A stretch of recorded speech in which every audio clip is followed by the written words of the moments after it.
Hey guys, how you doing? It's Coach Tregs here, the founder of 30 Plus Men's Fitness, and welcome to the next edition of the Coach Tregs podcast. Today, I'm very, very grateful to be joined by former West Ham captain, Aston Villa player, and Bolton Wanderers, to name but a few, Nigel Reo-Coker. How are you, Nigel?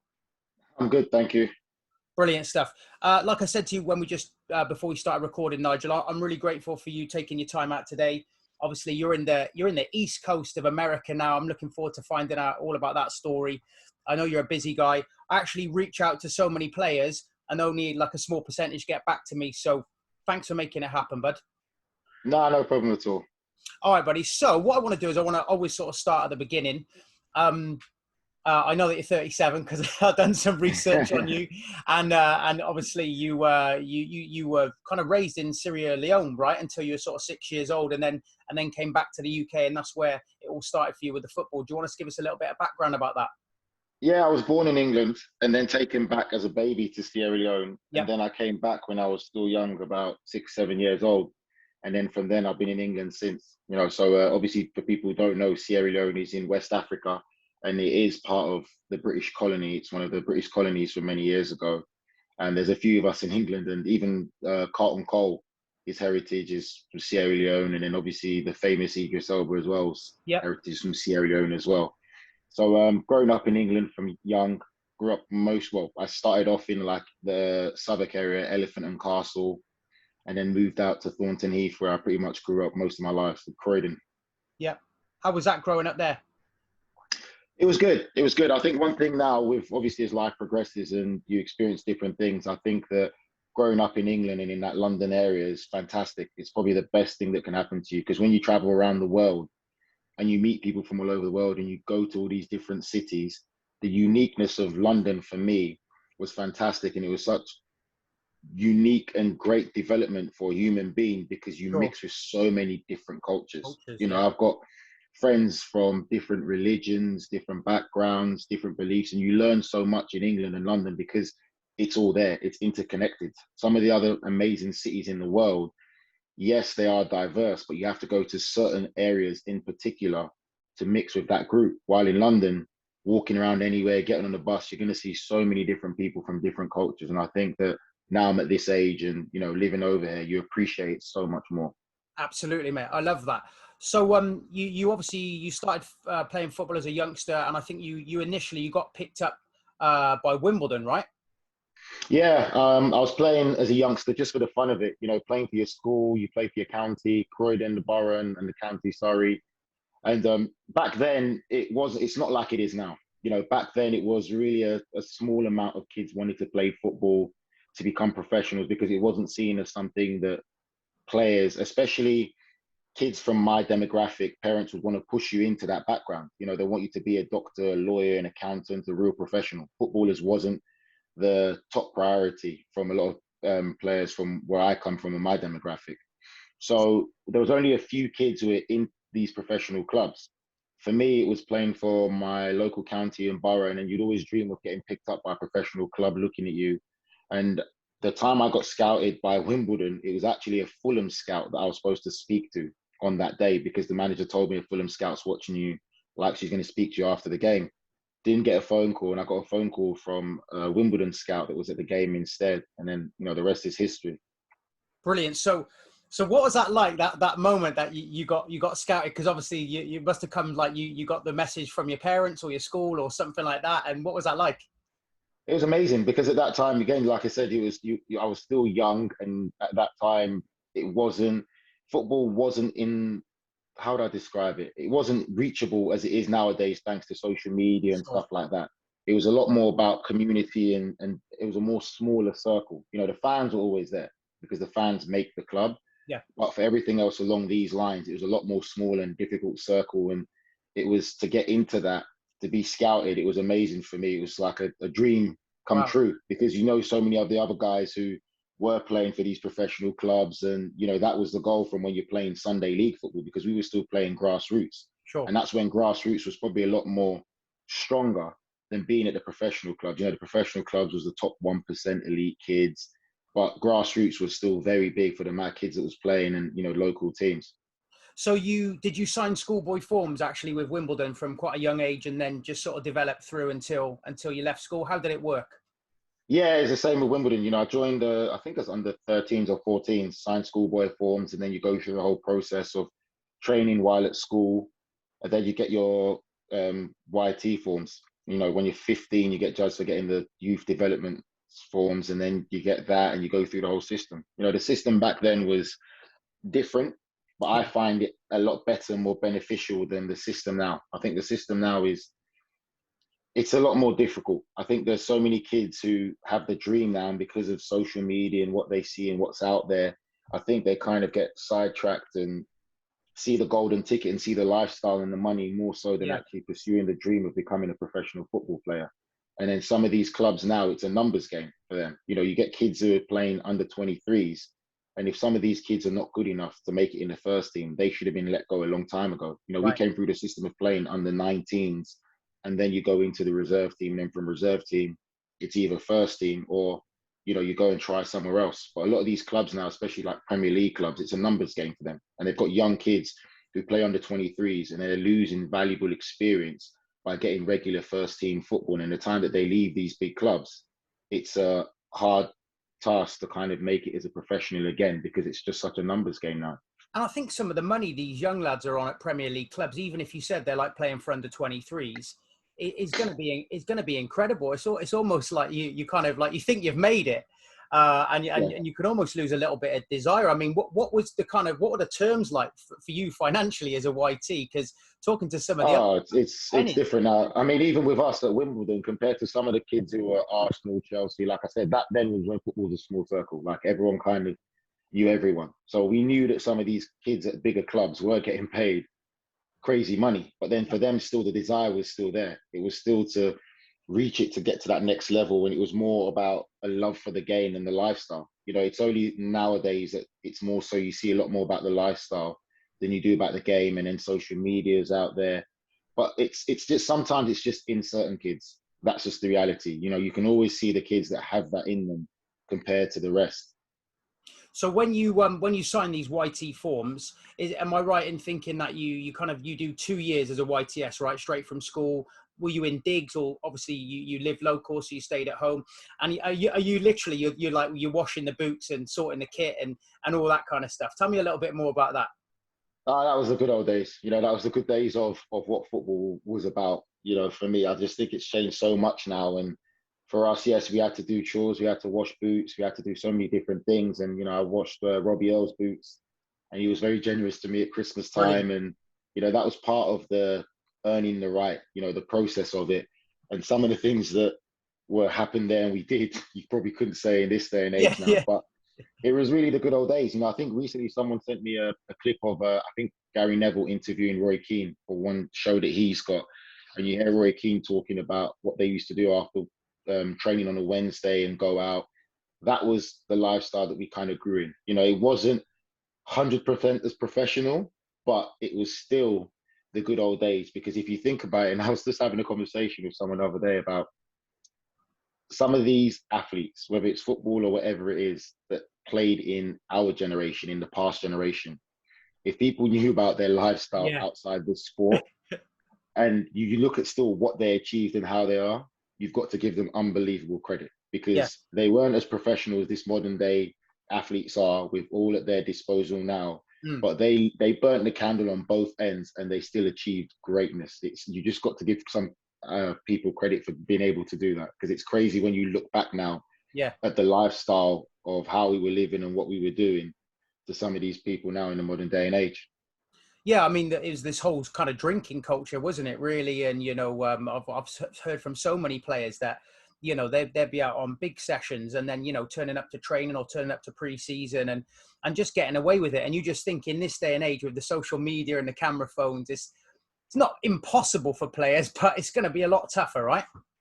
It's definitely going to be a lot tougher. You know, football is now tremendously under the spotlight compared to our generation, where, you know, camera phones were only just coming out and you could still have a good life. But I just think that also the knowledge wasn't quite there. It wasn't quite up there yet, Right. up to date of what to do and how to do certain things. And you know, the stretching regime, the injury prevention and stuff like that. You know, we came from an old school generation where it was a bit more drill sergeants, Yeah. and you generally all get tarnished to the same brush. There wasn't really that much individuality.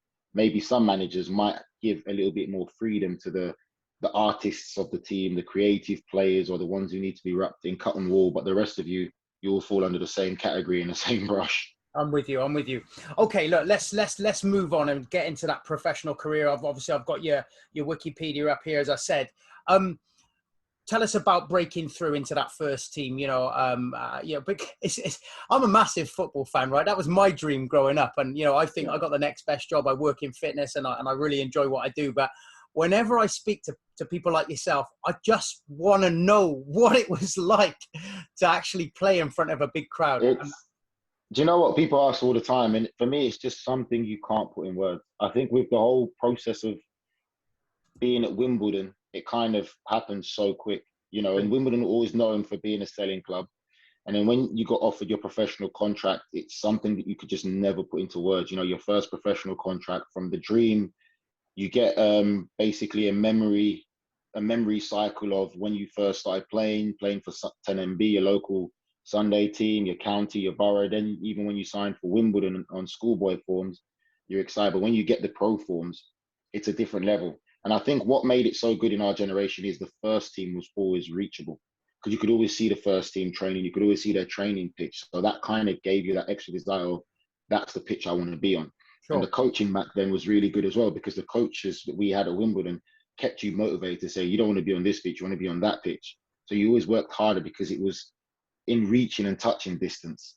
And obviously, again, now you go to the modern day and age now, the first team is generally separated from the under 23s in different areas and stuff like that. But when you get that pro form, it's just honestly something you just can't put in words. It's just a dream come true, and you start thinking about playing in front of fans and, 15, 20,000 stadiums and the historic stadiums you get to go to if you have a successful career, and just, if fans are going to make a song about you and all types of stuff like that. So yeah.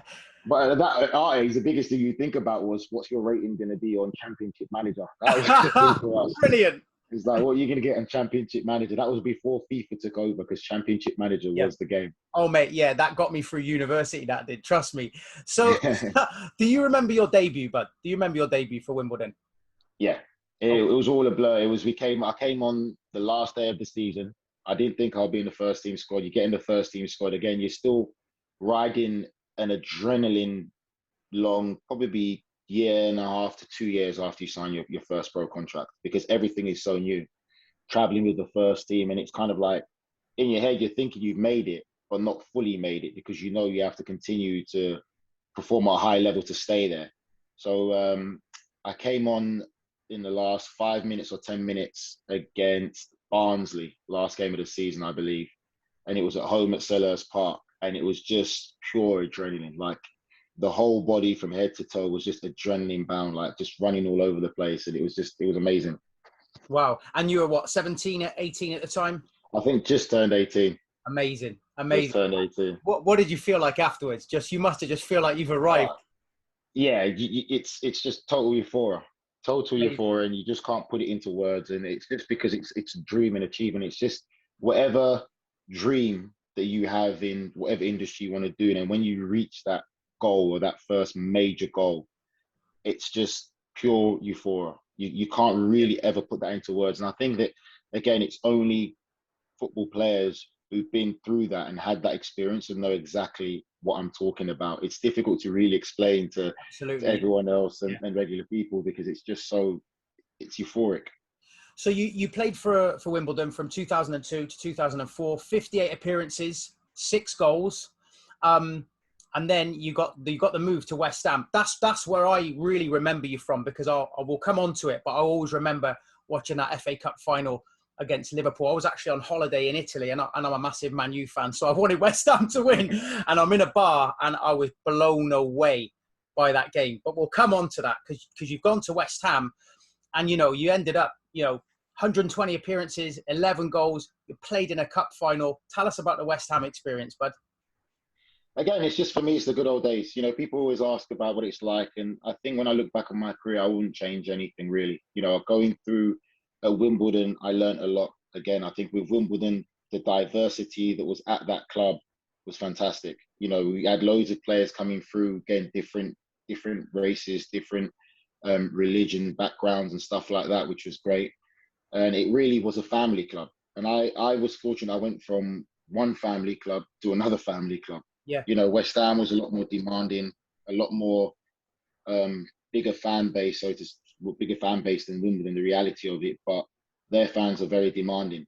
And again, Yes. you know, went to a situation where it was like myself, and it was a young team. We had, you know, Hayden Mullins, Anton Ferdinand, Marlon Harewood, Bobby Zamora. Yeah. And we had a dressing room that was packed with personality. Yes. And I think it's a lot of the personality that took that team to the levels it got to, because there was so much competitiveness in training and also on the pitch on the Saturday. We demanded so much of each other, and it literally was like a family atmosphere. And it wasn't just the players, there was also the backroom staff at the club that had been there for so long. You know, the chef, Tim, and so many different people. Eddie, the kit man, was one of our kit guys there, and he's still there. And it literally was just like a family club. But the thing about West Ham, which was so unique, and I found, was whenever something happened at that club, there was a way it would always leak out into the press, because someone who works at the club will overhear conversations, and because that's their club, somehow things always used to get into the press, and it was just crazy. But I just think that it's the personalities that we had in that dressing room that really carried us to those heights that we went and reached. You were there when the whole Mascherano and Tevez thing went down, right? Yeah, I was captain then. Tell me more about that, because that was just incredible at the time. Honestly, I just didn't really know too much about it. All I know is there was a big thing being made about two players that were signing from Argentina, and they're coming in, but we had no idea about the deal and how the deal was done until later on. Yeah. So they came in, and again, they were some unique characters, and we've had some unique characters at that club throughout my time, you know, and it was an interesting time with those guys. That's the funniest thing, you know. Tevez is just Tevez. He's a unique character. Did you have any nights out with them and that, with Tevez and that? No, not really. They just kind of kept themselves to themselves, you know. And Right. for them, it was a big change. I think that's something as well that people need to realize, that when you're young at that age, and then you're going to a new country, and you're going to a new environment, a new culture, it plays a big part, and it's not easy, you know. And it's down for the clubs to try and make these players feel comfortable. And when they came in, you got two unique individuals. You know, Mascherano didn't work out for him as well there, because he struggled, and especially in the games when we tried to play him in a 4-4-2, he really couldn't handle a 4-4-2 of the Premier League. You know, because it's 1-on-1 and it's too athletic for him at the time. And if you look at him when he became really successful, so to speak, and really established himself, was when he went to Liverpool and they played him in the 5. They gave him that kind of free role. But if you matched him up 1-on-1 with some of the players at the time in the Premier League, he struggled because he couldn't handle that athleticism. And that was when generally managers and coaches would be like, that's your man, you handle your man, and you handle your man. But if you're playing with someone that's not as athletic and is getting beat, then you have to leave your man and go and cover and try and help. And he did struggle a bit. But yeah, you know, we didn't find out much about the deal till after. But there were some unique characters. And again, you know, you've got those two in there. You had Teddy Sheringham, we had Roy Carroll, we had Carlton Cole. We had so many unique players in there. And it was just, you can't put it into words. And it's kind of like what Roy Keane said, that those were the good old days, because the stuff that happened in that dressing room and the camaraderie we had. And again, about the lifestyle, we were out as a team. I was going to say, 3 times a week. Generally, and like we don't know how we ended up being so successful we were, but I guess it's the bonding that we did off the pitch that really is what kept us solid together, because we were out a lot, like every like Saturday, China Sunday, Whites and all that, Tuesday, exactly. Well, how did you because you know you're the man about town then, you know, you're playing, you're captain for West Ham, you know, your big crowds and everything like that. How did you handle the I know there wasn't a camera phone generation, but how did you handle the fame? Did you love it, or did you not like it, or did you thrive from it? I didn't ever look at myself as famous, you know, and people who interacted with me back then, they'll tell you that I just always looked at myself as just a regular guy. You know, I pursued my goal or ambition to become a professional football player, and that's all I did, you know, and I achieved it, and I just wanted to stay there as long as I can.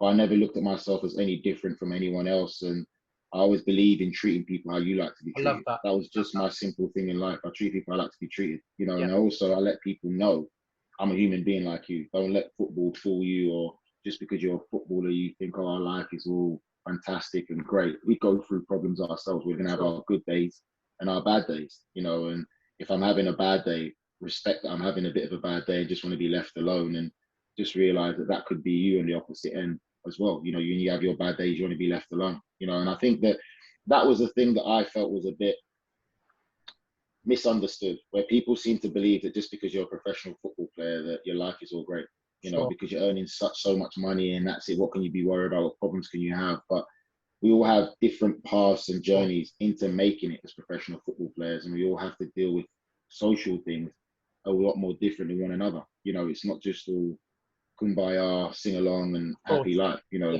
some players go some real depressed times. You know, I'm not going to name any names, but I know a player was earning crazy money at one of the big London clubs at one point, but he wasn't playing. And, you know, and he had a real deep spell of depression. You know, and that's what, from our generation of players, it was all about making it and playing. So regardless of how much money you're earning at the time, when you're not playing and the manager's not picking you, you do go through some real deep, dark, depressive states. And that happened a lot. But now it's a lot more acceptable to speak about it. So, you know, people are a lot more comfortable to put it out there. But in our generation, you have to really suffer in silence. That's it. Well, I'd like to come on to that when we talk about obviously your retirement and how you've made the adjustment. But like I said, I want to talk to you about that cup final in 2006. The game, it was at the Millennium Stadium, wasn't it, against Liverpool? You know, you're going to be talking 80,000 fans, boiling hot day, and you almost beat them, didn't you? You almost beat them. Yeah, Tell me about it. It's absolutely amazing. Like there's nothing like an FA Cup final, especially I'll probably say back then the FA Cup was such a big thing, more so than nowadays. And the reality of it is a lot more people are more interested in who wins the Premier League and then who wins the Champions League. That's it. But the FA Cup is still such a special and magical cup. And I think that the dominance of these big superpower clubs now is kind of taking the fun out of it. You know, you don't really get as many giant killing as we used to back in the day, which made the cup so unique. Yeah. But to play an FA Cup final, the build up for the whole week before, and again, this was when it was just mainly newspapers and TVs, not so much social media. So it was just amazing. And then you step out there, the start of the game, you get there, the whole thing about obviously wearing a suit and everything. It's amazing. It's an experience you can never forget. And then when it's two massive clubs, you know, with fantastic fan bases, you know, Liverpool have always had a tremendous fan base, but take nothing away from West Ham. You know, West Ham is a fantastic club that when the fans are behind you, nothing can stop you. And, you know, they were so passionate that day for the cup. Yeah. And they were so involved in it. And, you know, they were so supportive because, again, it's a club that takes you through a roller coaster of emotions. It's just amazing. You know, it's a fingertip save, I believe, from a header from Marlon Harewood that kind of stopped us from maybe winning that game that day. And then Gerrard gets the equaliser in the last kick of the game. And I remember, I'll never forget, I think it's been on YouTube and that, but I lip read you. Alan Pardew's gone to give you like a pep talk, and you just turned around and went, "I'm fucked, mate." Yeah. it was hard. It was hard, but there's nothing you could do about it. But it's just, I just think as a neutral, if you watch that game back again, that's what football is about. Yeah. I think that for any neutral who watched that game, and everyone, they loved it. And I think for us, what we had, even though we lost and we're disappointed, we didn't want to lose. I think that every West Ham fan was grateful because they know we gave it our all. Everything. And that's all they wanted. You gave it your all. You can look at yourself in the mirror. You didn't go there. You didn't get embarrassed and get battered for 90 minutes and we're just happy to be in an FA Cup final. No, we made that FA Cup final as much as Liverpool made it. And I think it was just a fantastic day all around. Some players I've spoke to actually say, like, when they play in that kind of arena with that many fans, you can't hear anything. You can't hear your teammate. What's that like? You know, in those conditions, the heat, and all you can hear is like the fans, and you can't. How do you adapt to that, Nigel? I mean, I felt fortunately got used to it because I was playing from a young age. You know, after I made my Wimbledon debut, I ended up captaining the team at 19 years old. You know, playing in the championship. So we played in a lot of big stadiums then. and you get fans and you get that whole thing. So you get used to it really and Right. truly, and you condition yourself well. But I've always been very loud vocally. I've been loud from a young age. So I guarantee whoever team I'm playing with, my teammates can definitely hear Yeah, me. yeah.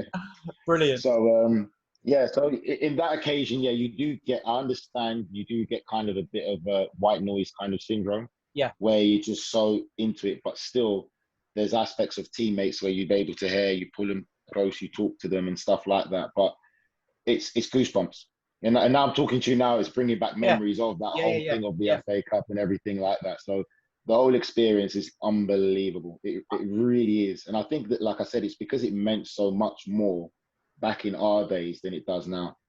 When you walk out and you know you're there, you're next to Liverpool team. Gerrard was captain, and you captain on the day, yeah. Yeah. What does that do to you? What do you shrink, or do your legs go numb? What does that do to the body? Because you can't fathom. Honestly, I'm someone that I've always been very competitive. So those type of things there didn't really get to me. So for me, I always looked at it from a different mental side of it. I looked at it from the fact of all these 80,000 people are here to watch you play. Like, what do you have to lose? You either go and seize the moment or you just crumble. And that's never been me. I rather seize the moment because that's what you say in your head. 80,000 people are sitting in this stadium to watch you, to watch. No, and I wasn't just saying that in a sense of just No, me, no. myself. I was saying in the sense of you guys, all of us as professional football players, like, what do you have to lose? Like, it's all to gain and there's nothing to lose. This is what you dreamt about. Now you're in the moment. It's either you seize it or you let it pass you by. And regardless whether it was Gerrard, Scholes, or whoever I played against, I never had a fear factor. I never had a fear factor. There was a respect, a level of respect, but it's the also fact of, I'm going to make sure you remember my name. Everyone remembers you and knows you, but for me, my goal and my mental approach was, I'm going to make sure that they remember my name. And that's how I've always kind of left it. And there's always been a good respect, a mutual respect against those guys. And even when you see them outside of football, the Scholeses and all that, Yeah. they are polite and you have a conversation. And one thing about Paul Scholes, I'd say, is when even though we're going off topic, Yeah. No, I love Paul it. Scholes he's a funny guy because he's one of those ones where he couldn't tackle. And you couldn't tackle. Paul Scholes came into a tackle with you. He's coming to hurt you. He's not coming to tackle. He's coming to hurt Love you. it. And Yeah. you'd always see him, and it's always players that he didn't really like or he didn't respect, that he would go in with a challenge and it would be a dirty challenge. But then since you've seen him outside of it, there's always that respect. And if these Yeah. guys didn't respect you, they won't really give you the time of day to even give you a conversation. Love it. Love it. Okay, I want to move on. I want to get straight to it. I mean, what happened with when you left West Ham? Because you played 120 games with them. You captained them in a cup final, and then in 2007, you go to Aston Villa. What happened there? It was just it was the time. There was things that go on behind closed doors that fans don't really know about. And I think now, if people have a bit of intelligence, I think they can work and understand that there is politics in football. Sure. It's not as hunky-larry as people think, and it's not that players don't want to be loyal to the clubs and don't want to play for these clubs, but there's a lot of politics that goes behind. And I think you look at it, a lot of things that have happened recently with players and what goes on. And now with the Amazon documentaries, I think fans are getting a greater insight, and it's not always the player's fault or the players become greedy or the player doesn't want to be there.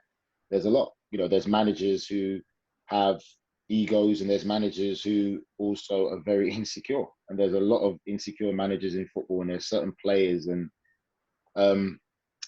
certain pedigree of players that might bring a bit of a fright to managers, and it goes on and it's been going on a long time. For me, it was at the time where people in powers, be it that club, didn't want me there. Right. But because again of not having social media for me to get my say, it could be friends of friends who are working in newspapers and they can put whatever they want out. And then when you go out in the papers trying to defend yourself all the time, it gets a bit tiring. So, like I said, just to keep it short, it's the fact of the powers that be at the club didn't want me there and they wanted me to go. And I had no option. But again, in the papers, I was the villain or villainized as the bad apple, the this, the that. And it's funny because I always still look back when people ask me about that.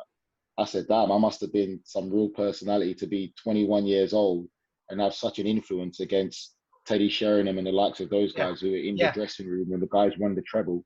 And he's listening to a 21-year-old, 22-year-old kid who's just started his career. Yeah. And I was the bad apple in the dressing room. So It's all things that doesn't surprise me now. So even if you look Sure. at the modern game now, again, with what players are talking about, with the likes of Sterling and Rashford and the heights that these guys have taken, Yeah. all these conversations that are being had now are not new.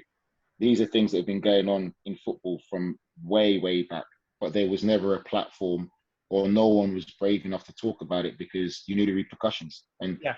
you look at what Sterling's done and the levels that he's taken it to, and Marcus Rashford have taken it to, you've got Amazing to guys. applaud these kids. Yeah, because they've been finally brave enough to come and take it. And there's other players who had a platform, other big names that we talk about now from our generation. There were times when they had a platform to say something, but they didn't. And, it's this young generation who are, all they're fighting for is just equality. Yes. Don't Yeah. tarnish everyone with the same brush, and that's Yeah. it. And we've seen it, with certain words that are used and Yeah. everything like that. So that was kind of the best way to describe Okay. how I left West Ham, because that's a lot of stuff that went on Interesting. there. And Okay. it's those type of scenario where Okay. I wasn't wanted, but they didn't want to come and say it out themselves. And it was Right. just to vilify me as the bad guy, and I didn't want to be there, and X, Y, and Z, and promises weren't kept. And it is what it is. You just keep moving forward. So that was a move. I mean, that's the first time you're moving away from London since you're a young kid. Obviously, you came back here at 6, you played for Wimbledon, then you wouldn't have had to move playing for West Ham. Now all of a sudden you're moving to the Midlands and playing for Aston Villa. What was that like? You were 24, 25 at the time? Yeah, I think it's 24. It was. I couldn't even tell you because I didn't have no expectations of what's what. Okay. I know Aston Villa again were another big club, passionate club, and the second city in Birmingham. I knew there was great rivalry between themselves and Birmingham City, and it was only till I got into the club and got a bit more settled, a couple of months in, that you realise again how big a club it is. And again, I was very fortunate because it was the same thing as West Ham. It literally was the second chapter of that family kind of club, the family atmosphere. And again, at the time, Martin O'Neill was signing players and he was Brilliant. big on personalities. And we had a dressing room full of amazing personalities again. And for me, it was like West Ham again, Go on. 2.1. Name some. You had big personalities. Gabby Bonlaw was a big Yep. personality there, but he grew more into a personality because at first he went there, he was shy. And the thing with my career is I've always been this way from young. Right. So I've always been Confident. this way from young. And again, captaining Wimbledon 19 years old or 18 years old, I don't know a lot of captains who've captained championship clubs at 18, 19, and then gone on to captain Premier League clubs. So I've always had to be a stand-up guy and a lead. And I've always learned as a time as my captain throughout my time, what can I do better to become a better leader? So you're always sitting there, you're always trying to get the team together and good camaraderie. At Aston Villa, again, you've got the likes of John Carew, Gabby, Ashley Young, Ashley Young. Stilian Petrov, Emil Heskey's a real nice guy with a big personality that a lot of people don't know that side of Emil Heskey, Yeah. and Zach Knight, we had James Collins come in, Richard Dunny, Stephen Warnock, Stephen Sidwell. Like we had a dressing room that was massive in Yeah. personality and character. And again, that is the reason why we did so well as a club, because it was the same thing, very competitive in training, but also in games. We were super competitive. And I think the one thing that was different from Aston Villa to West Ham was, let's just say the winning culture was built in a different mindset at Aston Villa, where you didn't want to lose. You did Wow. not want to come in on Monday and not at least have 1 point, because it was not a great atmosphere for the rest Right. of the week until the next game. Right. Like you did not want to lose. And that's how the winning culture, I felt, was established at Aston Villa. It was more about winning or getting a point, and that's the only two things that's acceptable. Can I ask you about this, Nigel? Because obviously you're at Villa between sort of 2007 and 2011. So you left there. Well, that's 10 years ago that you left. How was it changing? You spoke earlier. You said this was when you were at Wimbledon. You didn't know how to prepare like we do now and stuff. So what I'm talking about is, what about diet? What about the nutrition? What about that kind of stuff? What was changing in the game when it came to things like that around that time? That was, I think for me, one of the most inspiring and influential guys that I met within that industry was when I first started, a guy called John Goodman, who Okay. worked at Wimbledon. He was fantastic. And the thing about with fitness and football is the fitness coach has to have a relationship with players. Yeah. And I'm the type of guy from young, I've always said it from young, that there is an individual aspect to football. You know, you cannot look at other players and say, oh, just because they do it, that you have to do it. Everyone's unique in their gift physically of what they were. Like, whenever we did running, long distance running, people make fun of you about Nigel's back, because I was always at the back of the line struggling because I can't do long distance running. Right, okay. Like, I struggled with it. But when it came to a game, you get the optimat stats of distance covered and stuff. I was always in the top 3. Okay. Always in the top 3 of distance covered for games and stuff. So I can do it in a competitive level of that. But when it's just a long distance running and you get some coaches who like, oh, you got to do this, or you're not good enough, or the goalkeeper's beating you. No, because I'm not a long distance runner. I'm a footballer. Yeah. But you put me in a game, the competitive nature comes in me, and I'll always be one of the top 3 distance covered within the team every game. And that's just how competitive I was when it came to the game. And again, it's about being individual and not tarnishing everyone with the same brush. And I know in some other countries, you heard how training techniques were, how it was individual for certain people, like AC Milan, I believe, when is it client Zadov, was it Seedorf, or was it on AC Milan? Damn it. Is it Seedorf or I think it's Seedorf. Okay. When he was at AC Milan, he used to train in a sandpit because of his thighs. Wow. You know, and there's not many teams in England who brought that kind of aspect over it. But you look at Barcelona as well; they've got a sandpit where they train certain players because it's a different kind of fitness and it's more individual based. But John Goodman was good for me at a young age, but then that was still when it was the old school bleep test, this, that, and all that. But John Goodman, you can see when you had conversation with him, he was one of those fitness guys that was already ready to take it to the next level. Sure. About diet, sleep, hydration before games and all that. But I'll probably say one of the guys that I met that's probably the most influential for me fitness-wise is a guy called Tony Strudwick.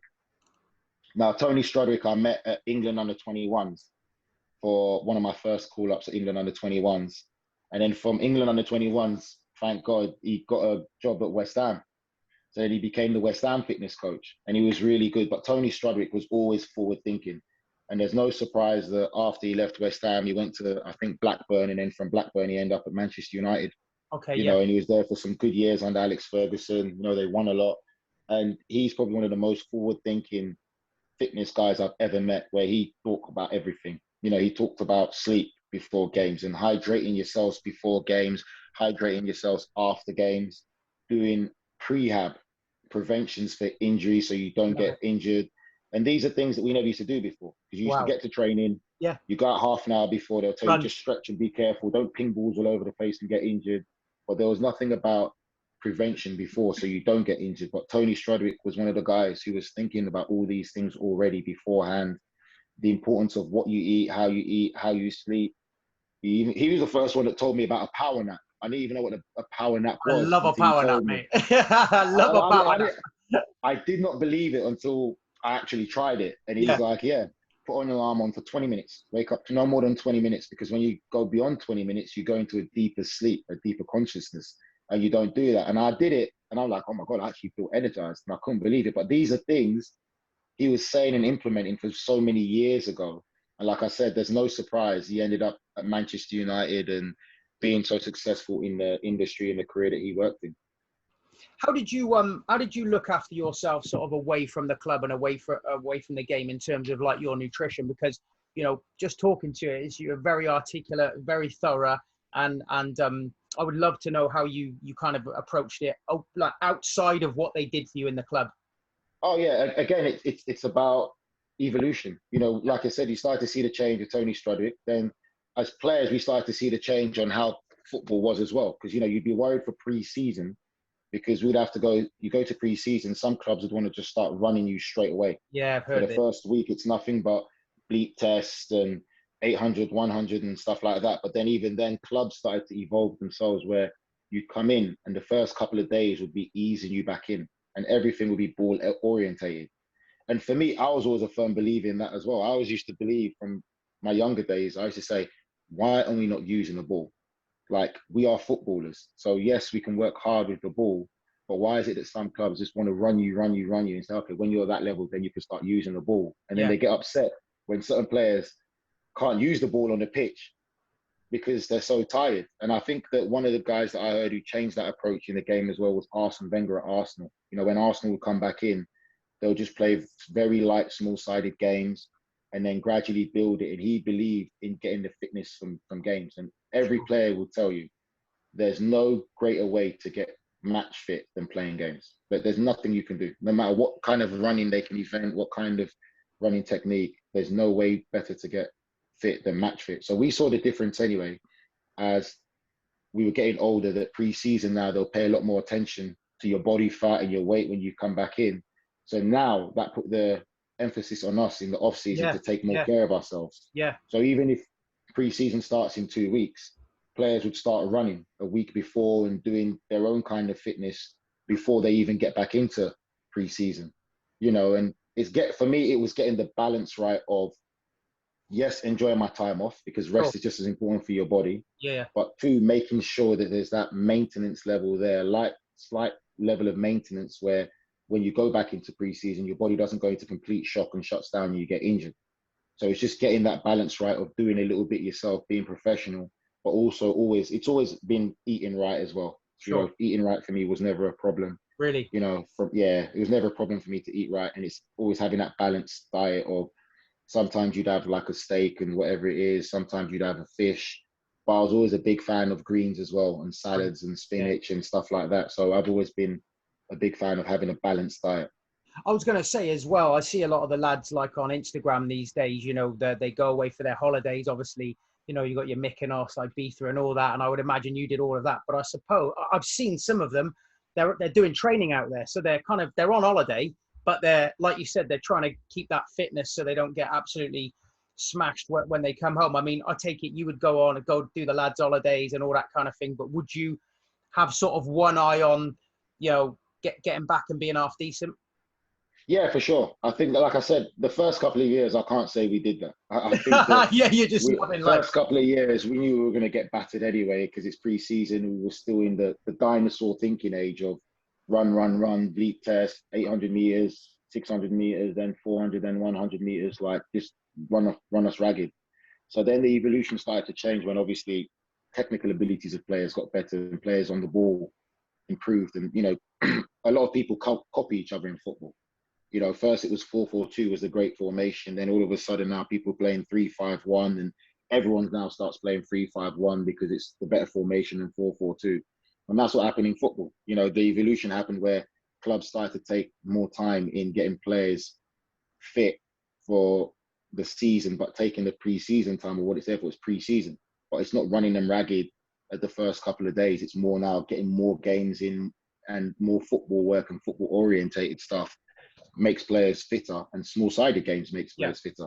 So you would then, as I saw that progression, it was like you said there, then you'd have a blast the first 2 weeks, then the second 2 weeks of the holiday, you slightly relax, you know, and you start running and getting a balance of running and fitness and simple gym work, simple strength exercises. So when you do go into pre-season, you're in a better condition and better state. Yeah.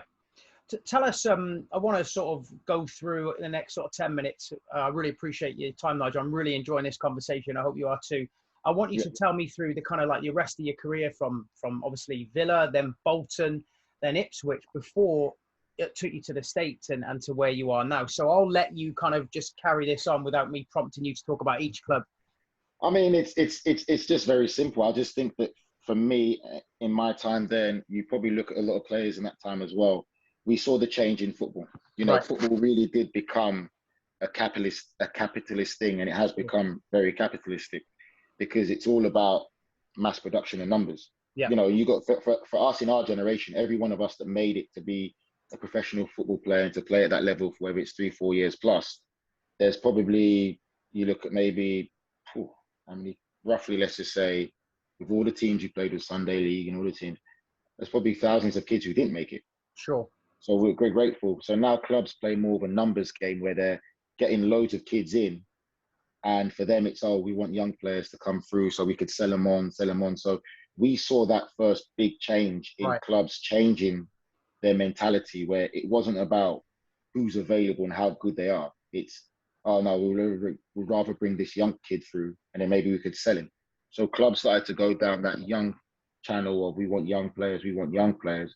So players at my age who are still very capable weren't being able to get clubs. And for me, I think that that's kind of what happened to me. I just came in that big period where loads of players were on free transfers and struggling to get clubs because certain clubs were just more focused on the academy system and bringing youngsters through and wanting to sell them. So I had a great time with Owen Coyle at Bolton. I think he's a fantastic manager, very underrated, very positive guy, super positive, and he was a pleasure to work with him and play for him. And I just felt for him because at the time at Bolton, it was very difficult for him because you can't make that club survive or stay up when you had 11 players coming out of contract and didn't have a contract. Wow. And, it becomes a bit selfish. So how can a manager motivate 11 players who didn't have a contract, didn't know where they were going to be next year? And I think that's what kind of let that club down because of the fact of the players just didn't have contracts, and it's hard for a manager to be in that position and motivate them. Then from then, obviously, we had a conversation and got relegated, but also that's the experience of the Fabrice Muamba situation, which kind of brings it back about how important life is. Wow. And I think for me, I just wanted to be closer to my family. And then kind of ended up at Ipswich for a couple of months, doing Paul Jewell a favour. And then after he got tired of this generation and what was going on in the change in football as well, he left, even though he asked me to come to Ipswich. Wow. And then ended up in Vancouver, and it was a new chapter for me in the MLS. It was to try something different, and that league is completely different. How did that come about? It was just the fact of, I don't know, some conversations were being had again, and I was kind of open to trying and experiencing new things as well. I just got married and my wife was American, and it was one of those leagues that potentially has potential to grow. But again, you see the difference in American MLS league compared to playing in Europe. And I think for me, it's the cultural aspect of it. American sports is dedicated for the entertainment side of things. Sure. Fans. Yeah. Our sport is about a sense of community, a sense of belonging, a sense of pride in the city that you're from, and it belongs to us as our fans. While American sports, owners can move teams whenever they want because it's a franchise. They can do what they want. So really, there is no belonging to a community or anything like that over here.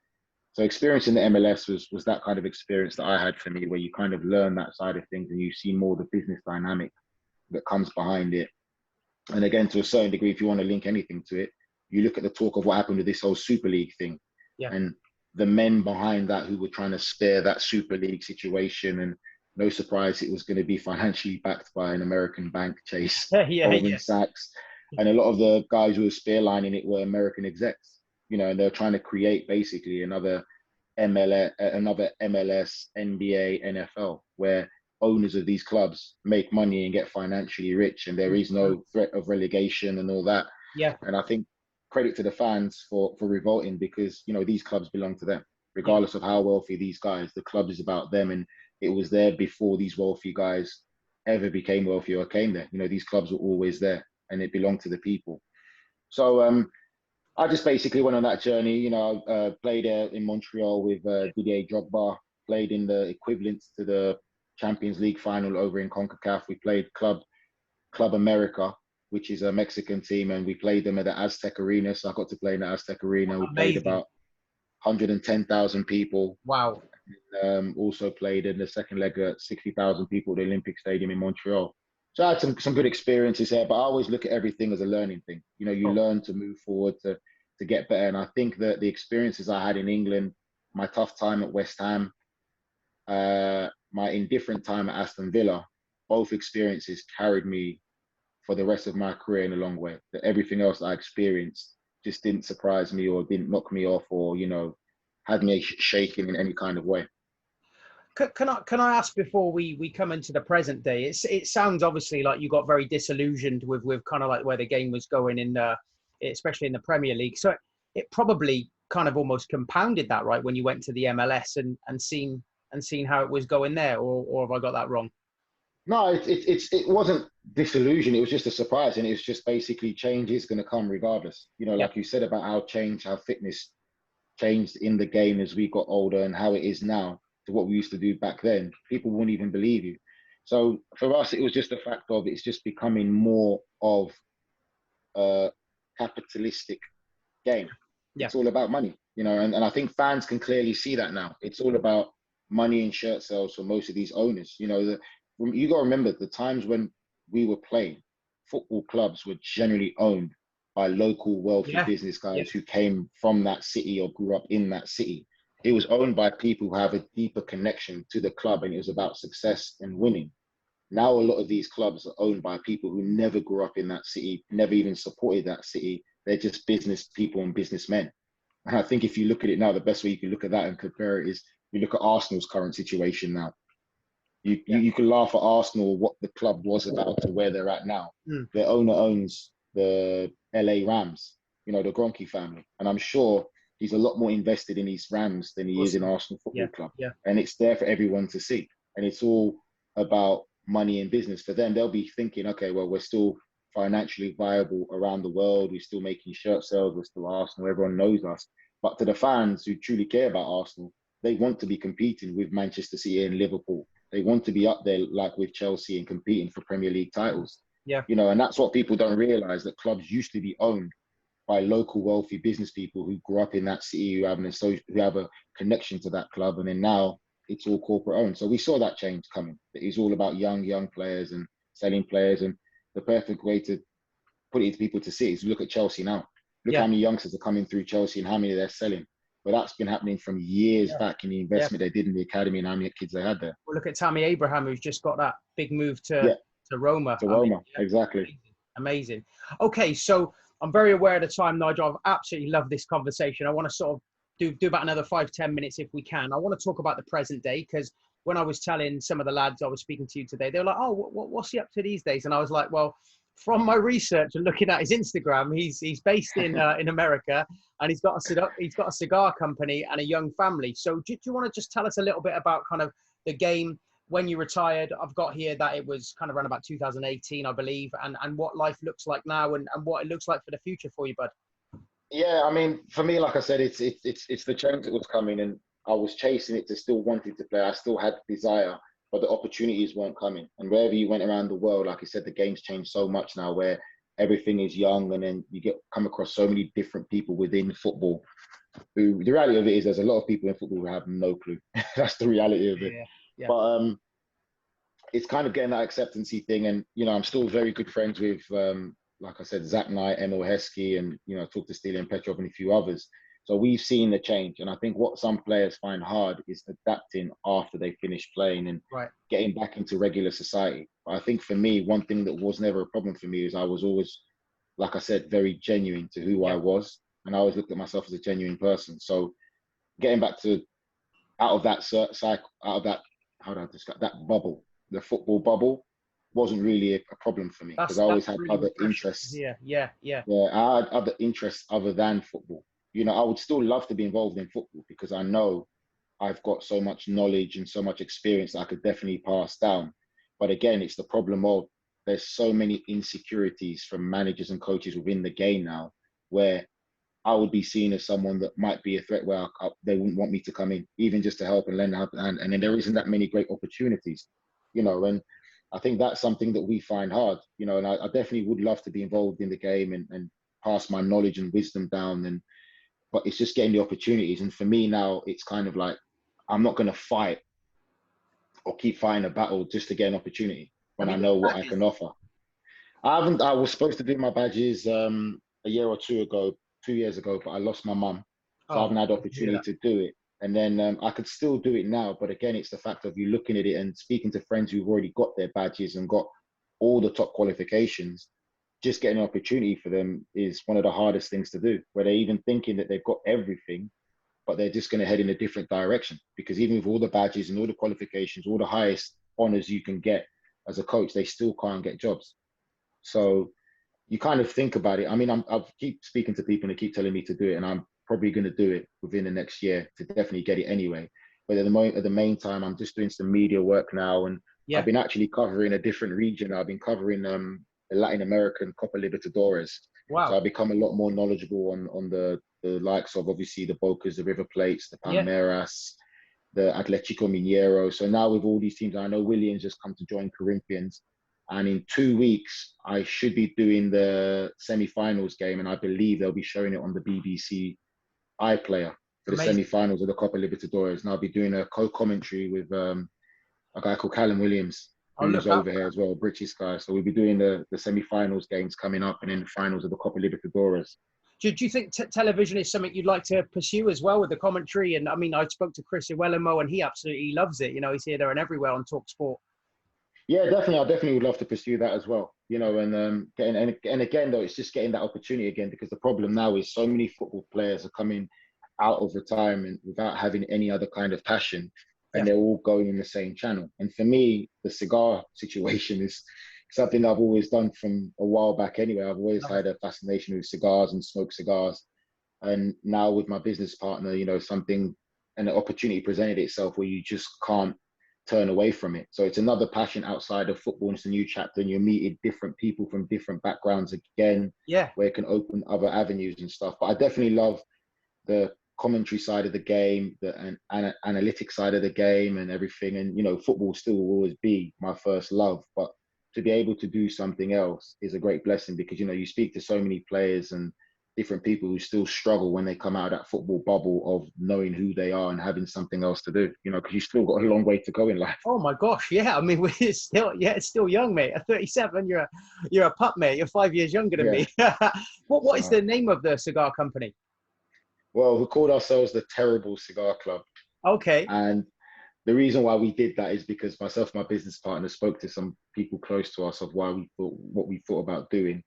And they said, no, that's a terrible idea. You're never going to make it, because obviously she's a Cuban female and I'm a black guy from London, and it's going to be a difficult industry to break into again. And they said it's a terrible idea. So we said, okay, cool. So we're going to call ourselves the Terrible Cigar Club. You know, Brilliant. We've got an online subscription, and we've also got a physical location in Sunset Drive in Miami. Amazing. Which is great. And everything's going well so far. And again, it's something that I like doing. That's where you are now. You're in Miami. Just north of Miami. Just outside of Miami. So I know Kieran Gibbs has just joined into Miami, and I'm going to meet him soon. Jason Roberts is up here, Mr. CONCACAF, I call him Jason Roberts. So he's in the paper pushing side of football now, and he's enjoying it. And there's a few people that are out here, a few ex-players. Lloyd Sands here now, and he's just started to get into commentary side of things now, Brilliant. Football-wise. So you do see some players, and you do speak to people. So family-wise, I saw you holding a young one on your Instagram. Is that your offspring? Yeah, finally got the boy. Got two beautiful girls, and now finally got the boy. So got 3 kids. Wow, amazing. 3 kids. Yeah, it's going to be interesting to see what direction he takes now. But he's going to be a bit of a sport brat living in America, so he might want to play baseball. Yeah, he's got some thick thighs, so I think he's going to be probably a running back in the NFL. How old are you? But we'll see. 5 and 7. Amazing. 5 and 7. You got your hands full, a 4-month-old. Yeah, I know. I definitely don't. Excellent. So, So just before we sign off, Bud, how do you look after yourself, like post career, because you're not going into training every day. You maybe you've got that need to get up because you're not earning money from the game anymore and train, but you look very fit and healthy, Bud. Tell me a little bit more about what your day-to-day training looks like. Well, I think for me, it's just low maintenance. You know, I mean, I still in a WhatsApp group with some of the Villa guys, so they keep it competitive. And at one point, I was being very competitive. And I'm like, what am I doing? I'm no longer playing anymore anyway. So for me, I'm just going to go back to the maintenance kind of level. So what I generally do is I try and run at least 15 miles a week. And then I like using my own body weight, because if I go to the gym and start pushing weights, I bulk up really quickly and really easily. It's just my physical capabilities. Yeah. So what I like to do is just simple push-ups, core work and ab work, like sit-ups and stuff like that. And then I'll do like a 5-mile run. I mix it up sometimes, and I'll just do 5 miles straight. So one week I'll go on Monday, I'll go for a run. Then I'll run on Wednesday, and then run on Friday, and then enjoy the weekend off. And then the next week I might do interval running. I might just do 4-4s. So 4 minute on, 4 minute off. And then that's a different type of cardio. Yeah. And just keeping myself, just maintaining that kind of level of fitness, just simple like that. And then obviously also then it's also about the lifestyle outside of that. Again, eating well, balanced eating diet. Yeah. A couple of glasses of red wine a night now with the meal. And then tequila is my new best friend now. So wine tequila is my new best friend, and a bit of scotch. if you're in the cigar trade, I expect that comes with a few expensive whiskies and things like that, Yeah. right? Yeah, so it's the Scotch tequila. I'm not really a beer drinker. No. You know, I don't do the beer thing. But like I said, it's kind of getting everything right. So you take care of yourself, you get the balance right of your diet, of eating well. And obviously, you've been to America before, I assume. Yeah, yeah. Yeah. Big So portion. you've seen the portions out there and Yeah, how they yeah, are. So yeah. So that, yeah. and I'm someone that actually likes to cook a lot as well. So I cook a Sure. lot of home meals. So I'm not someone that likes to go out a lot Yeah. and eat out and do all that fast food stuff. I rather cook, you know, and cook for my kids and see them cooking, so they can Amazing. see me cooking. That they'll be Yeah. more accustomed to cooking at home themselves when they get older. Nigel, honestly, it's been, well, it's been over an hour, mate. I've really, really enjoyed it. I hope you have too. I could see you getting Yeah, excited likewise. about the cup final and stuff like that. I really think all my followers are gonna get some great value from this. So what I'm going to do, buddy, is in a second, I'm going to end the recording here. I want to say thank you once again. I'm very, very grateful for you. You didn't have to do this today. You didn't know who I was or anything like that, but it really means a lot, mate. And, you know, listening to you and you just seem like just very content and very happy. And it's really refreshing because, like you say, there's so many guys now that are coming out of the game and struggling with mental health. So it's been really nice hearing your story, mate, and seeing how well you've adapted, like kind of post-career. So I No, I want to say, appreciate that. I'll stay in touch because I'm gonna tap you up to maybe pass me on to someone who I can interview next. But guys, thanks for tuning in. If you're watching this on YouTube, please subscribe, leave us a comment, and obviously if you find us on iTunes or Podomatic, don't forget to leave a comment and a review and a like and a share. We really appreciate this. I've been Coach Tregs. This has been Nigel Reo-Coker. Thank you so much for your time, Nigel. I'm gonna end No recording. problem. I'll talk to you guys soon.